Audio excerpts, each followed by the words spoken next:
നമസ്കാരം. Welcome to Geetha's ഭക്തി ഗീതം. വൺ ഡേ വൺ ശ്ലോകം. Shrimad Mahabhagavatam 594th day. Today 31st sloka of Pradhama Skandam 3rd chapter. For details please see the description box. Geetha's ഭക്തി ഗീതം ഒരു ദിവസം ഒരു ശ്ലോകം. ശ്രീമദ് മഹാഭാഗവതം 594 ദിവസം. ഇന്ന് പ്രഥമസ്കന്ധത്തിലെ 3ാമത്തെ അധ്യായത്തിലെ 31ാമത്തെ ശ്ലോകം. ഓം നമോ ഭഗവതേ വാസുദേവായ. ഓം ശ്രീകൃഷ്ണ പരമാത്മനേ നമഃ. ഹരിശ്രീ ഗണപതയേ നമഃ.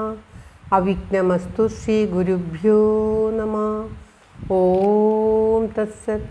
കൃഷ്ണം നാരായണം വന്ദേ കൃഷ്ണം വന്ദേ വ്രജപ്രിയം കൃഷ്ണം ദ്വൈപായനം വന്ദേ കൃഷ്ണം വന്ദേ പൃഥാസുതം.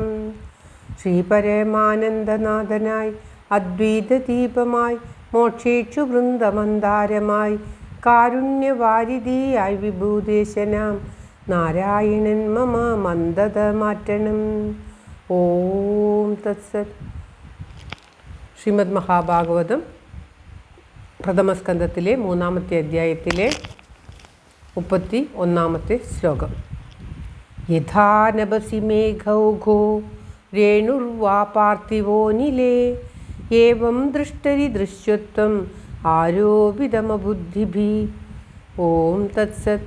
യഥാ നഭസി മേഘൗഘോ രേണുർവാ പാർത്ഥിവോ നിലേ ഏവം ദൃഷ്ടരി ദൃശ്യത്വം ആരോപിതമബുദ്ധിഭി.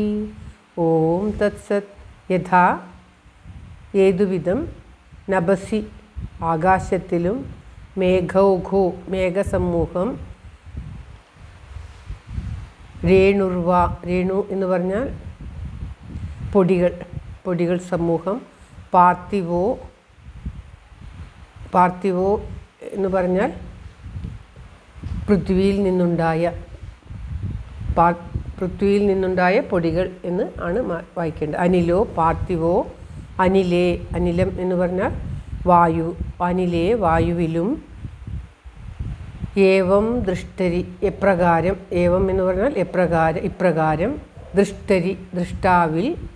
ദൃശ്യത്വം ദൃശ്യം. ദൃഷ്ടാവിൽ ദൃശ്യം എന്ന ഭാവത്തെ. ദൃശ്യം എന്ന് പറഞ്ഞാൽ കാണുന്നത്. ദൃശ്യം എന്ന ഭാവത്തെ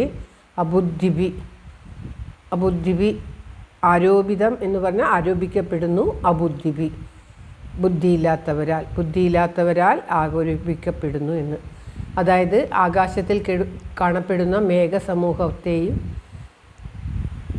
ആകാശം ആണെന്ന് തെറ്റിദ്ധരിക്കുന്നത് പോലെ വായുവിൽ ഭൂമിയിൽ നിന്നും ഉണ്ടാകുന്ന പൊടികൾ വായുവിൽ കാണപ്പെടുമ്പോൾ അത് വായുവാണ് എന്ന് തെറ്റിദ്ധരിച്ച് പറയുന്നത് പോലെ, ആരോപിച്ച് പറയുന്നത് പോലെ കാണുന്നതിനെ കാണുന്നവൻ എന്ന് തെറ്റിദ്ധരിക്കപ്പെടുന്നു. കാണുന്നവനും കാണുന്നതും വെവ്വേറെയാണ് എന്ന് മനസ്സിലാക്കാതെ കാണുന്നവൻ തന്നെയാണ് കാണുന്നത് എന്ന് തെറ്റിദ്ധരിക്കുന്നു എന്ന് പറയുകയാണ്. അതായത് കാണുന്ന ഈ ശരീരമാണ് കാണപ്പെടാത്ത ആ ദൃഷ്ടാവ് എന്ന് തെറ്റിദ്ധരിക്കപ്പെടുന്നു. ഞാൻ എന്ന് പറയുന്നത് കാണുന്നതാണ്. ഞാൻ എന്ന് നമ്മൾ പറയുന്ന ഈ ശരീരം കാണപ്പെടുന്നതാണ്. ഈ ശരീരമാണ് ഞാൻ, നമ്മൾ തെറ്റിദ്ധരിക്കുന്നു. കാണുന്ന ഈ ശരീരമല്ല ദൃഷ്ടാവ് എന്ന് വ്യക്തമായിട്ട് ഇതിലേക്കൂടി പറഞ്ഞു തരികയാണ്. നമ്മൾ ശരീരമല്ല, അതിൻ്റെ ഉള്ളിലുള്ള ആ ചൈതന്യമാണ്, ആ ജീവനെയും പോലും നിലനിർത്തുന്ന പരമചൈതന്യമാണ് ഞാൻ എന്ന് പറയുന്നത്. അത് എല്ലാവരിലും ഒരുപോലെയാണ്, ഒരുത്തർക്കൊരുത്തർ വ്യത്യാസമില്ല. അതുകൊണ്ട് തന്നെ ഈ ലോകത്ത് കാണുന്ന സർവസ്വവും നമ്മുടെ തന്നെ അംശങ്ങളാണ്, നാം തന്നെയാണ് എന്ന് മനസ്സിലാക്കുന്നതാണ് ആ സാക്ഷാത്കാരം എന്ന് പറയുന്നത്. ഇവിടെ അത് വളരെ വ്യക്തമായി പറഞ്ഞു തരികയാണ്. മേഘസമൂഹങ്ങളല്ല ആകാശം, പൊടിപടലങ്ങളല്ല വായു, അതുപോലെ കാണപ്പെടുന്ന ഈ ശരീരമല്ല ദൃഷ്ടാവ്, കാണപ്പെടുന്നവൻ എന്ന് വളരെ വ്യക്തമായിട്ട് നമുക്ക് ഈ ശ്ലോകത്തിലൂടെ പറഞ്ഞു തരികയാണ്.